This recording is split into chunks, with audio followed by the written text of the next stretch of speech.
اللہ تبارک و تعالی نے قرآن مجید میں مختلف مقامات پر اپنے نیک بندوں کے تذکرے فرمائے ہیں، ان کی صفات کو، ان کی خوبیوں کو، ان کی سیرتوں میں پائے جانے والے حسن کو اللہ کریم نے بیان فرمایا ہے۔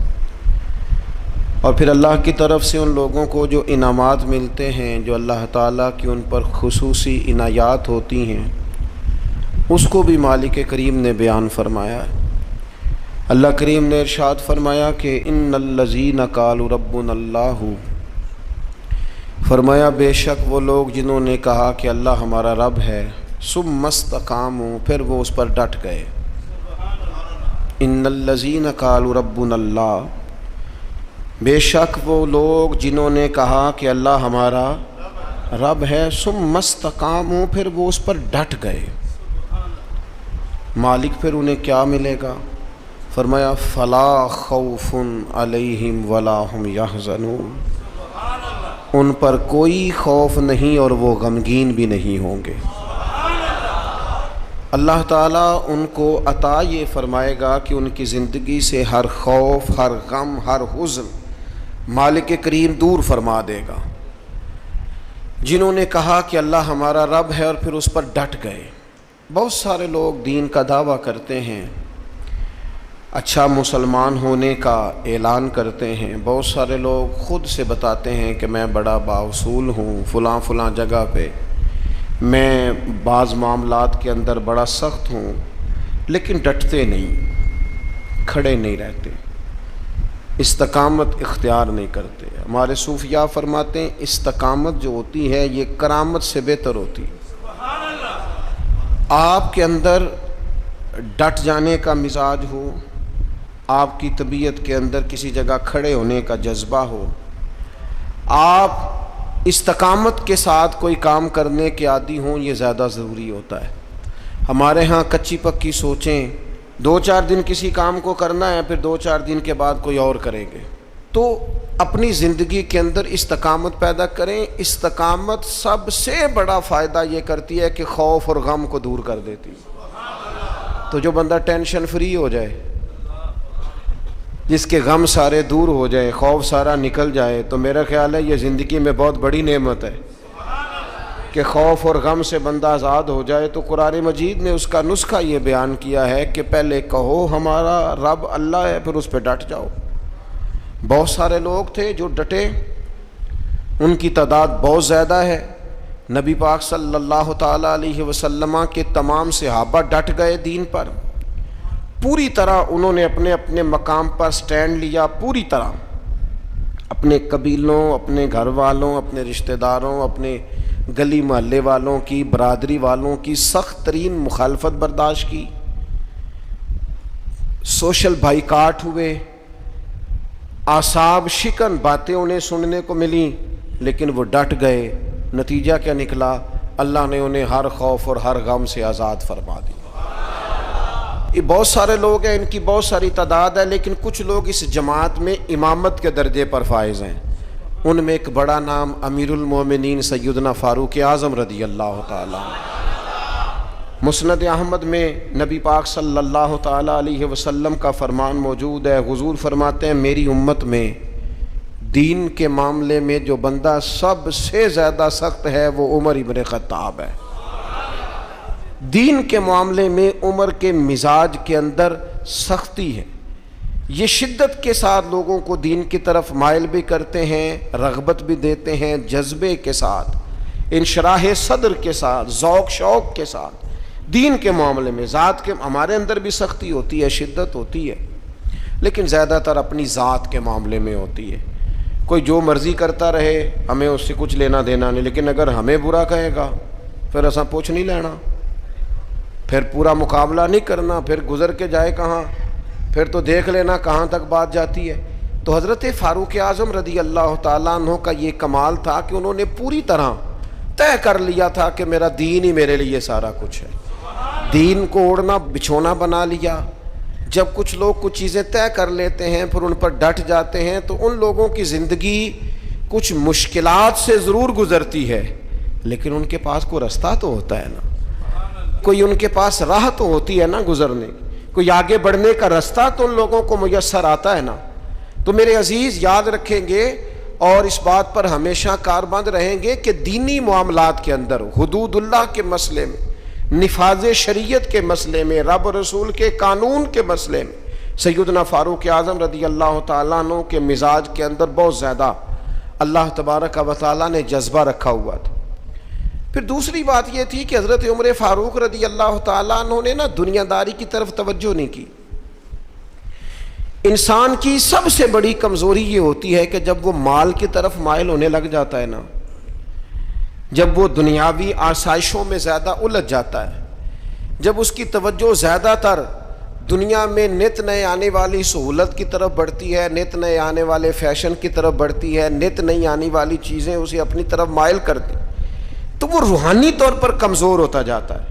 حضرت فاروق اعظم رضی اللہ تعالیٰ عنہ سردار تھے، اپنے قبیلے کے سمجھدار آدمی تھے، معاملہ فہم تھے، تدبر والے تھے، پھر اللہ نے موقع دیا اور انہیں اس منصب پر بٹھایا جو بہت بڑا منصب تھا، وہ مسلمانوں کے امیر بن گئے، نبی پاک علیہ السلام کے جانشین بن کر وہ بیٹھے، اور ان کے دور میں اللہ نے وسعت بھی عطا کی، بڑی بڑی فتوحات ہوئیں، بہت زیادہ مال غنیمت آیا، گنجائش آئی، اور دور کے تقاضوں تھے بھی حضرت عمر پوری طرح آگاہ تھے۔ انہوں نے چھوٹے بچوں کے وظیفے مقرر کیے، پولیس کا محکمہ مقرر کیا، فوجیوں کی تنخواہیں لگائیں، اساتذہ کے معاملات دیکھے، علمی مذاکرے کیے، 4000 سے زیادہ مساجد کی تعمیر کی، اتنے سارے کام حضرت فاروق اعظم نے کیے۔ معاشرے کی جتنی بھی ضروریات تھیں ان سب سے حضرت عمر آگاہ تھے، لیکن ان کی کیفیت یہ تھی کہ صحابہ کرام فرماتے ہیں جب بھی ہم نے انہیں خطبہ دیتے دیکھا ان کے کرتے پر 3 پیوند لگے ہوتے تھے، یعنی انہیں پتہ سارا تھا، شعور سارا تھا، کپڑے خریدنے کا سلیقہ، کپڑے خریدنے کی طاقت، پہننے کا ڈھب، دور کے تقاضوں سے پوری آگاہی تھی، لیکن انہوں نے وہ سادگی کو، اور وہ جو سادگی میں خوبصورتی ہوتی ہے اس کے حسن کو کسی مقام پر ضائع نہیں کیا۔ اللہ تعالیٰ نے انہیں فضیلت عطا کی، اور یہ سادگی ان کی اتنی زیادہ معروف تھی، اتنی زیادہ معروف تھی، جو بندہ دنیا دار نہیں نہ ہوتا پھر وہ بزدل بھی نہیں ہوتا۔ اسے مال سے، شہرت سے، لوگوں کی گڈ بک میں آنے کا بہت زیادہ شوق نہیں نہ ہوتا، اس بندے میں فکری کمزوری اور فکری انتشار بھی پیدا نہیں ہوتا۔ حضرت سعد بن ابی وقاص رضی اللہ تعالیٰ عنہ فرمایا کرتے تھے کہ عمر فاروق نے کوئی زیادہ تقدیم نہیں کی ہم سے اسلام لانے میں، بہت سارے لوگ مقدم تھے، بہت سارے لوگ ان سے پہلے اسلام لائے، لیکن آپ فرماتے ہیں وہ آگے لوگوں سے کیوں نکل گئے، بہت سارے لوگوں سے زیادہ درجہ کیوں پا گئے؟ اس لیے پا گئے کہ انہوں نے دنیا داری کی طرف توجہ نہیں فرمائی، زیادہ مال کی طرف، دولت کی طرف۔ ہم دیکھتے ہیں کسی نہ کسی مقام پر آ کر لوگوں کی توجہ دولت اپنی طرف کر لیتی ہے، شہرت اپنی طرف کر لیتی ہے۔ نتیجہ کیا نکلتا ہے؟ نتیجہ یہ نکلتا ہے کہ انسان اگر مقاصد کے لیے نکلا ہوا ہوتا ہے نا، اگر انسان کوئی بڑے کام کرنے کے لیے نکلا ہوتا ہے تو پھر اس کو نا تھوڑی سی دولت میں وہ چونکہ بند ہو جاتا ہے تو مقاصد حسنہ اس کے ضائع ہو جاتے ہیں۔ تو حضرت عمر فاروق کا پھر ایک اور بات میں نے دیکھی ہے، پروٹوکول لینا، شان بتانا، اور اپنے لیے مفت کا اعزاز مانگنا، یہ بہت سارے لوگوں کا وتیرہ بن گیا ہے۔ کسی نہ کسی سفارش کے روپ میں، کسی نہ کسی نام کے روپ میں، کسی نہ کسی تعارف کے رنگ میں کہتے ہیں مجھے ذرا تھوڑا سا نا لوگوں سے ہٹ کے پروٹوکول چاہیے، میں کوئی خاص پرسنالٹی ہوں۔ یہ اتنا بڑا نقص ہے معاشرے کا، اتنا بڑا نقص ہے کہ 2 4 5 لوگ بہت سارے لوگوں کو تکلیف میں مبتلا کر دیتے ہیں، بہت سارے لوگوں کو آزمائش میں ڈال دیتے ہیں۔ ایک آدمی روڈ پہ چڑھا ہوا ہے، وہ کیا ہے، وہ VIP ہے، لیکن اس کے نتیجے میں کتنے لوگوں کا سفر مشکل ہو گیا، کتنی ایمبولینس تھی جن کا گزرنا مشکل ہو گیا، کتنے لوگ تھے جو تکلیف اور اذیت میں آ گئے، لیکن اس کا پروٹوکول جاری ہے۔ اور پھر اعزازات، پھر بڑی بڑی باتیں۔ صحابہ فرماتے ہیں فاروق اعظم 22 لاکھ مربع میل کے حکمران تھے، لیکن جب وہ حج پہ گئے نا، کوئی اضافی پروٹوکول نہیں، کوئی الگ سے ان کے لیے خیمہ نہیں لگتا تھا، خود حضرت فاروق اعظم اپنی چادر اتارتے اور درخت پر دیکھتے جہاں چند ٹہنیاں ملی ہوتی ان پر چادر ڈال کے سایہ کرتے اور ان کے نیچے آرام کر لیتے۔ جب آپ کا پروٹوکول ہوتا ہے نا، جب آپ کا اعزاز ہوتا ہے، جب آپ کی کوئی شان ہوتی ہے، تو جن سے آپ پروٹوکول مانگ رہے ہوتے ہیں نا، انہیں آپ نے تکلیف میں ڈالا ہوا ہوتا ہے۔ خوبصورتی انسان کی یہ ہے کہ وہ کسی پر بوجھ نہ بنے، تکلیف نہ کسی بندے کو اس کی وجہ سے ہو۔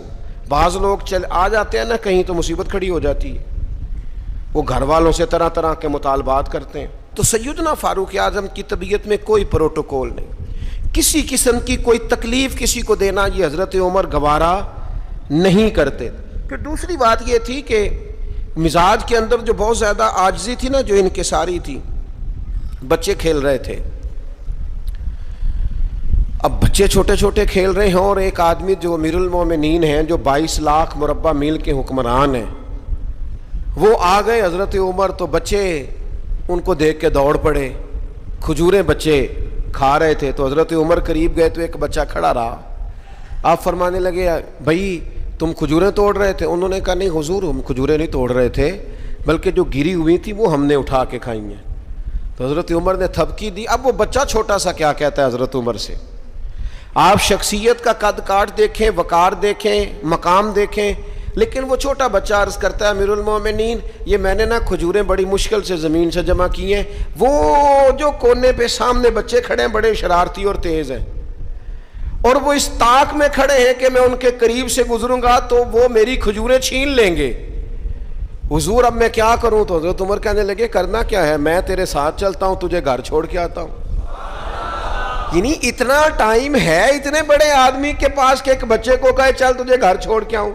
حضرت فاروق اعظم رضی اللہ تعالیٰ عنہ اس بچے کے ساتھ ساتھ چل رہے ہیں، کئی گلیاں گزر کر کئی محلے گزر کر اس کا گھر آ گیا، کہنے لگے پتر اب تو گھر پہنچ گیا، مجھے اجازت ہے میں جاؤں؟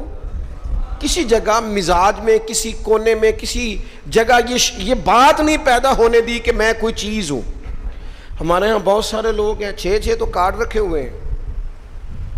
حضرت فاروق اعظم رضی اللہ تعالیٰ عنہ کے مزاج کے اندر یہ حسن تھا، یہ خوبصورتی تھی۔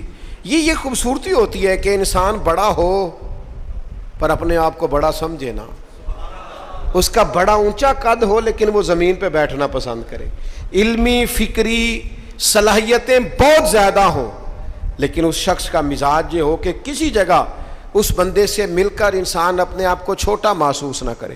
حضرت فاروق اعظم کے مزاج کی یہ سادگی، پھر اس کے بعد ان پر نا باتیں پوری طرح طاری تھیں۔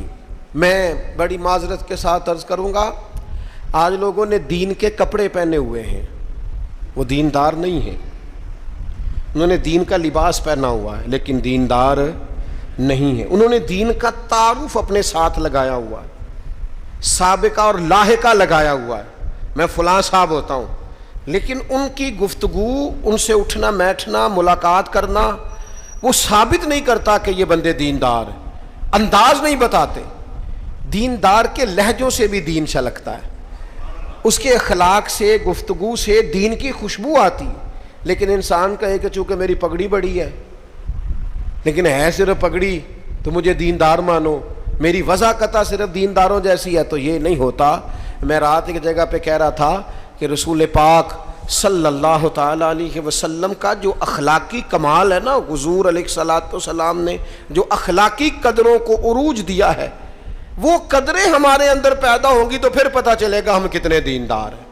ہمارا صبر، ہمارا حوصلہ، ہمارا درگزر، ہمارا معاف کرنا، ہمارا خیر خواہی کرنا، ہمارا دوسروں سے محبت کرنا، ہمارا عزت نفس والا ہونا، کبھی کسی کے سامنے ہاتھ نہ پھیلانا، یہ بتائے گا ہم کتنے دیندار ہیں۔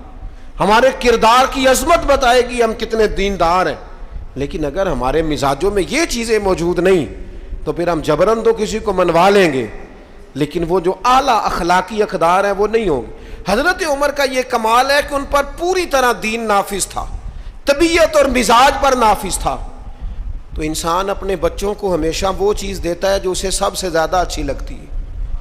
ایک دن حضرت عمر نے چاہا کہ میں نہ کچھ خاص نصیحتیں کروں لوگوں کو، کچھ خاص پیغام دین کا دوں، تو آپ نے لوگوں کو مسجد میں جمع کیا تو کافی سارے لوگ جمع ہو گئے، شہری بھی دیہاتی بھی۔ حضرت فاروق اعظم رضی اللہ تعالیٰ عنہ نے کتاب و سنت کے پیغام کو بڑا چن کے، بڑا تلاش کر کے اور بڑی ذوق سے، بڑی وارفتگی کے ساتھ، بڑے خاص لہجے میں ان لوگوں تک پہنچایا۔ جناب عمر نے بڑے درد سے باتیں کی اور لوگوں نے سنی، گفتگو ختم ہو گئی، لوگ اپنے اپنے گھروں کو چلے گئے۔ حضرت فاروق اعظم رضی اللہ تعالیٰ عنہ گھر گئے، اپنے بچوں سے، اہل خانہ سے فرمانے لگے، جو گفتگو میں نے مسجد میں کی ہے تم نے بھی سنی ہے کہ نہیں؟ نے کہا جناب ہم نے بھی سنی ہے۔ آپ فرمانے لگے میں نے آخر میں ایک بات بھی کی تھی۔ کہا جی ہاں آپ نے آخر میں کہا تھا جس نے میری بات پر عمل نہ کیا میں سزا بھی دوں گا، کوڑا بھی اٹھے گا، حد بھی جاری ہوگی، اگر جو حدود اللہ میں نے بیان کی ہیں اگر کسی بندے نے ان کو کراس کیا تو سزا بھی۔ کہا جناب بالکل ہم نے سنا ہے، آپ نے فرمایا ہے کہ جو نہ مانے گا اسے سزا بھی ہوگی۔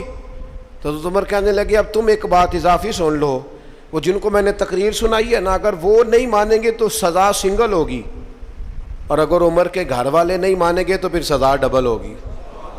تمہارے لیے سزا ڈبل ہے، تمہاری ذمہ داریاں ڈبل ہیں۔ اگر کسی کا دینی تعارف ہے، اگر کوئی بڑے خاندان سے ہے، اگر کوئی اپنا تعارف کسی اونچے قبیلے سے رکھتا ہے، اگر کسی کی نسبت کسی بڑی شخصیت کے ساتھ، تو اس کی تو سزا ڈبل بتا رہے ہیں جناب عمر۔ وہ فرماتے ہیں بھی سزا ڈبل ہے، اگر تیرا عہدہ اونچا، میں پیر صاحب کا بڑا قریبی ہوں، تو تیرے اخلاق بتانے چاہیے تو کتنا قریبی ہے، تیرے اوپر اس کا اثر ہو پتہ چل جائے گا تو کتنا قریبی ہے۔ نیرا نیڑے بیٹھنے سے تو کوئی قریبی نہیں ہوتا، نیرا 20 تصویریں ساتھ آنے سے تو کوئی قریبی نہیں ہوتا۔ تعلیم کا، تربیت کا، اخلاق کا، کردار کا حضرت عمر نے فرمایا ڈبل سزا دوں گا۔ آج ہماری ساری نصیحتیں غیروں کے لیے، ہمارے سارے پیغامات اوروں کے لیے، اور جب ہمارے اپنے گھر کی باری آتی ہے، جب اپنے گھر میں نفاذ دین کی باری آتی ہے تو بہت سارے لوگ جو ہیں وہ کمزور نظر آتے ہیں، بہت سارے لوگ جو ہیں وہ کچے نظر آتے ہیں۔ تو حضرت عمر چونکہ حدود اللہ کے معاملے میں سخت تھے۔ پھر ایک اور بات بھی تھی، حضور علیہ الصلوۃ والسلام نے فرمایا عمر تمام لوگوں سے دین کے معاملے میں زیادہ سخت ہے، لیکن وہ سختی جو تھی نا وہ غیر شعوری سختی نہیں تھی، ایسا نہیں تھا کہ کبھی حدود کراس ہو جائیں۔ ہمارے ہاں بعض لوگ دین کا دعویٰ کرتے ہیں تو ان کے مزاجوں میں اتنی شدت آ جاتی ہے، اتنی شدت آ جاتی ہے کہ وہ کہتے ہیں نہیں جی نہیں میرے سے نہیں بات برداشت ہوتی۔ بھئی آپ جرم کے مطابق ہی سزا دیں گے نا، جرم سے زیادہ تو نہیں نا دیں گے۔ آپ کسی شخص کے لیے کسی سزا کا اعلان کریں گے تو اس کی غلطی کے مطابق ہی کریں گے نا، غلطی سے 4 قدم آگے ہو کے تو آپ سزا کا اعلان نہیں کریں گے۔ بعض لوگ 2 قدم آگے بڑھ کے لوگوں کو سزا دینا چاہتے ہیں، بعض لوگ ایسے ہوتے ہیں جو اس معاملے میں اتنے شدت پسند ہو جاتے ہیں کہ وہ بھی زیادتی کر جاتے ہیں۔ حضرت فاروق اعظم رضی اللہ تعالیٰ عنہ نے دور سے ایک نوجوان کو آتے دیکھا، وہ آپ کی طرف آ رہا تھا تو آپ فرمانے لگے یہ شخص بیچارہ تکلیف میں ہے اور کسی خاص پریشانی کے لیے ہماری طرف آ رہا ہے۔ وہ شخص آیا اور سیدھا حضرت عمر کے پاس آیا تو زور زور سے رونے لگ گیا۔ میں خاص بات کرنے لگا ہوں، یہ میرا کلام ذرا بڑوں سے ہے، بڑوں سے۔ ابا جی کو چاہیے بچہ جتنی غلطی کرے نا اتنا ہی ڈانٹیں، وہ پھر 6 ہفتے نہ ڈانٹنا شروع کر دیں۔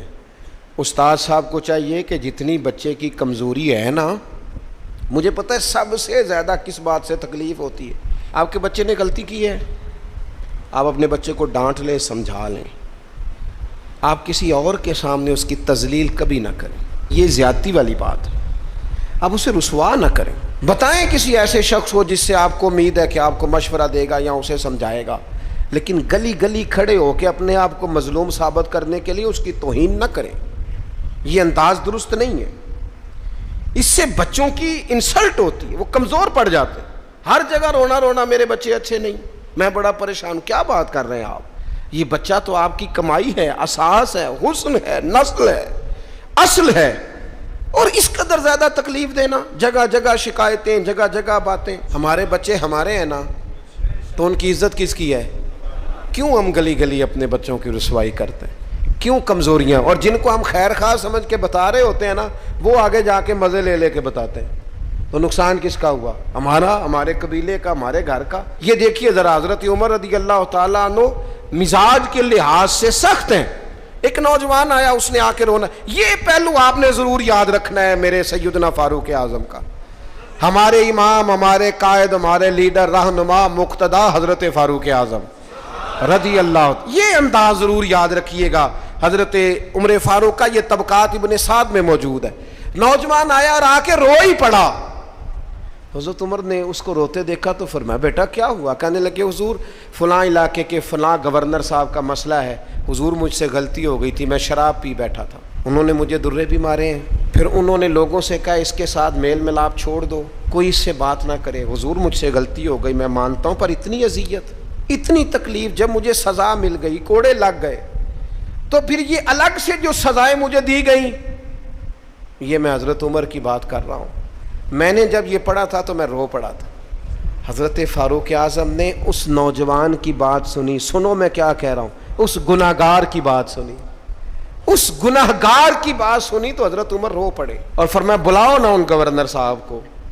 وہ بھی بڑے سمجھدار, باوقار, بڑے آدمی تھے. بلایا اور بلا کے فرمایا آپ کا اس جرم پر غصہ بالکل ٹھیک, لیکن آپ کو کس نے اجازت دی کہ آپ اسے اتنی تکلیف دیں؟ آپ نے کوڑے مار لیے جو سزا بنتی تھی, اور پھر آپ نے کیوں کر کے لوگوں سے کہا اس سے ملنا جلنا چھوڑ دیں؟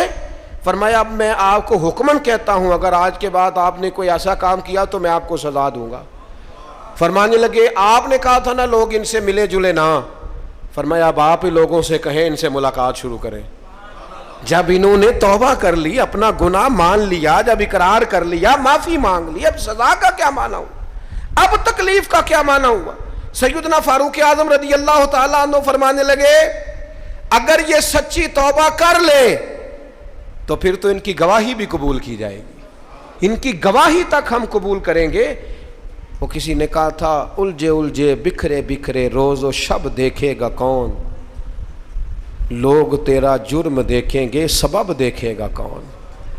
لوگ معافی نہیں دیتے, لوگ درگزر ہی نہیں کرتے. انسانوں سے غلطیاں ہو جاتی ہیں, لیکن اگر کسی نے توبہ کر لی, اور صحیح حدیث میں موجود ہے نبی پاک علیہ السلام نے فرمایا اگر کبھی کسی بندے سے کوئی گناہ ہو گیا پھر اس نے توبہ کر لی, اگر کسی نے اس بندے کو دوبارہ وہ گناہ یاد کرایا تو اللہ تعالیٰ اس بندے کو یاد کرانے والے کو سزا دے گا, مرنے سے پہلے پہلے اسے بھی اس گناہ میں مبتلا کر دے گا. تو حضرت عمر نے فرمایا تم نے 2 قدم بڑھ کے اذیت دی. وہ اعتدال میں رہنے کے قائل تھے, وہ نفاذ دین کے معاملے کے اندر حدود و قیود کے قائل تھے. ہم شدت پسندی کرتے ہیں, 2 قدم آگے. اور پھر حضرت عمر کی خواہش کیا تھی, میں بات سمیٹنے لگا ہوں. ایک بڑی خاص بات جو بڑی طبیعت کو بھاتی ہے, اس پر آپ نے ضرور غور کرنا ہے. سیدنا فاروق اعظم نے ایک دن صحابہ کے بیچ بیٹھے تھے. ہمارے ہاں لوگ پتہ کیا کہتے ہیں, وہ کہتے ہیں پیسہ آ جائے, کاروبار چل جائیں, فیکٹریاں لگ جائیں, اور معیشت اور معاشرت کے مسائل حل ہو جائیں, کاروبار وسیع ہو جائے, کھیت کھلیان کھل جائیں تو شاید انقلاب آ جائے گا. انقلاب ہمیشہ اچھے لوگوں سے آیا کرتا ہے.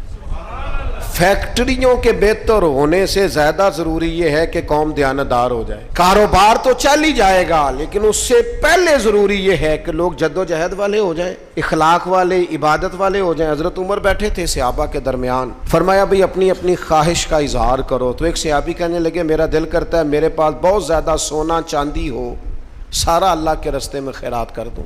تو حضرت عمر کہنے لگے آپ کی خواہش بڑی شاندار ہے, آپ بھی کوئی خواہش کیجیے. تو دوسرے صحابی عرض کرنے لگے, انہوں نے سونا چاندی کہا, میرا دل کرتا ہے ہیرے جواہرات ہوں اور زمین ہیرے جواہرات سے بھر جائے, اور میں ایک تنکا بھی بچا کے نہ رکھوں, سارا اللہ کی مخلوق میں تقسیم کر دوں. سب اپنی اپنی خواہشات بتاتے رہے.